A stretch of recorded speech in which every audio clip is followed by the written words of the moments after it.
tadi. Bahaya tak kita panggil macam kita rasa kalau orang Sabah kan, gigitan. Tahu tak gigitan? Apa tu? Odor?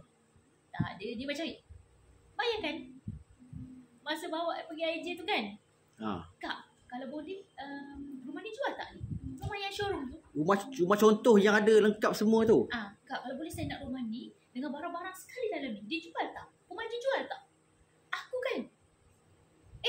Budak ni. Lepas tu kita tunjuk yang harga 500 lebih.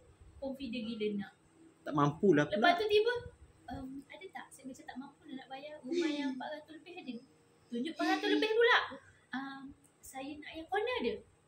Corner 400 lebih dah berstory. Bayar tu nak kena tampar baru sedar tu. Tu yang gelap tu rasa macam dia ni sedar ke tak ni? Kau jadi buyer yang sedar diri tau. Jadi buyer yang sedar diri. Kau kena ingat sikit.